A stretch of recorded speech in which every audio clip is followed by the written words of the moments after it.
kayu sama beton bekas reruntuhan. Nah, mereka ambil, kemudian dijadikan tiang pancang dan kemudian ditutup oleh terpal-terpal bekas. Walaupun ada beberapa sumbangan yang bagus ya dari Emirat, dari Qatar, itu ada yang bagus. Jadi tendanya tenda bagus seperti itu. Tetapi mungkin itu hanya sekitar 30-40% dari yang ditempati oleh mereka. Ya.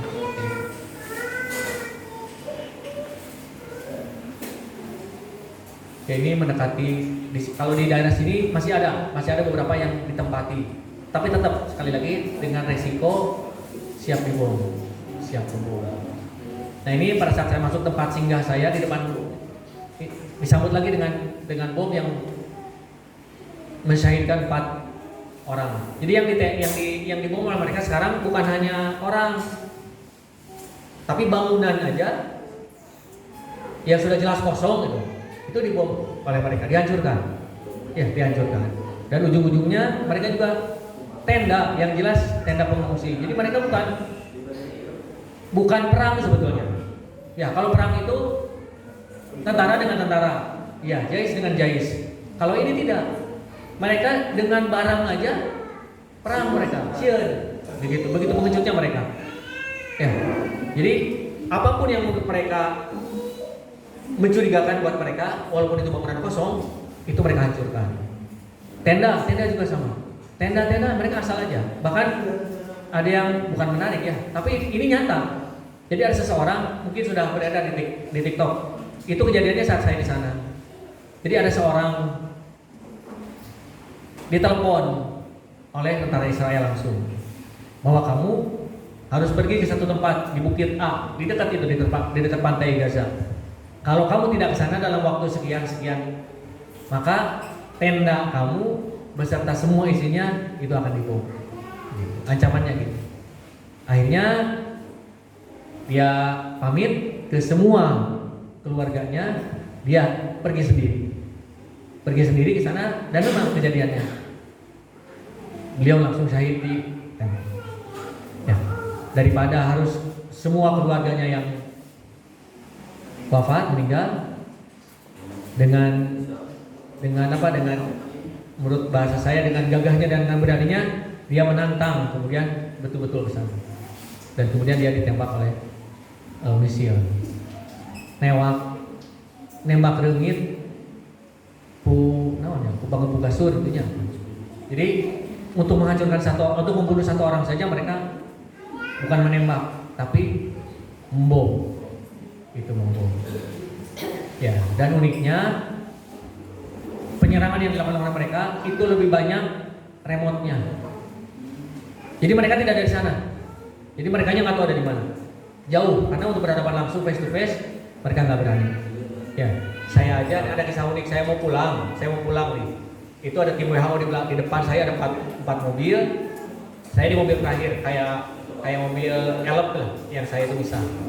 Itu pada saat pemeriksaan itu ada 9 tentara di depan itu. Ya, dengan senjata penuh, laras panjang, laras pendek, kemudian ada pistol, ada granat, jadi siap. Gampang lah menyerangnya. Bisa lah satu orang ngabisin 30 mah gitu ya. Nah, kita sekitar ada 30 orang, saya di mobil ada 6 orang.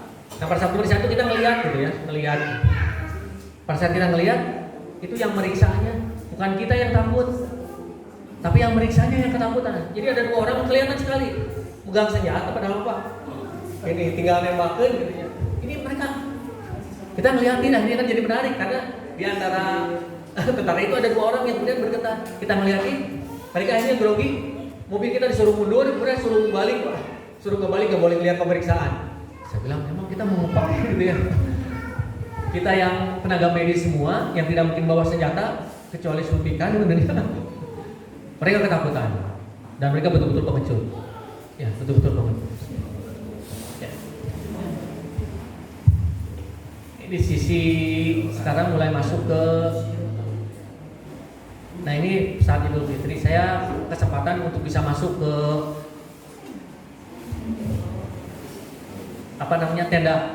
tenda Yatama. Ya.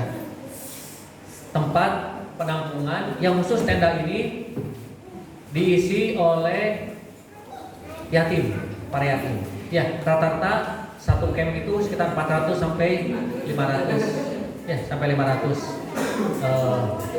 Dan namanya yatim berarti sudah tidak punya bapak minimal. Ya, walaupun di sana tidak ada piatu. Istilahnya kalau tidak ada orang tua, ya tamat semua. Ya, jadi ya tamat semua. Nah, di sini ada yang kepala keluarganya itu usia 9 tahun. Karena dia yang paling besar. Bahkan ada yang perempuan semua. Ya, seperti itu. Jadi sudah jadi kepala keluarga di tenda itu. Ya, jadi antum bisa bayangkan betapa beratnya gitu. Seorang anak kemudian menjadi kepala keluarga dengan tempat seperti itu, dengan kondisi penindasan, bukan perang ya. Sekali lagi tadi bukan perang. Ini mah penindasan atau genosida. Ya, seperti itu. Jadi tersistematis bahwa ini bukan perang.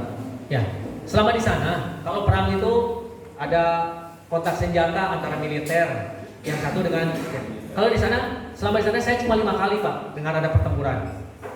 Ya, itu jaraknya sekitar 300 sampai 500 meter dari rumah sakit tempat saya bekerja. Mereka sudah tahu ini senjata milik Palestina atau senjata yang ditembakkan oleh Israel. Mereka sudah tahu. Nah, di sana hanya kejadian 5 kali. Sisanya tembakan brutal. Jadi nggak ada apa, nggak ada angin, nggak ada badai, nembakin aja terus. Ya. Bahkan sedikitnya ada 11 bom yang kami rasakan saat operasi, saat kami tidur, dan bukan hanya terdengar suaranya, tapi juga goyangannya. Ya, goyangannya.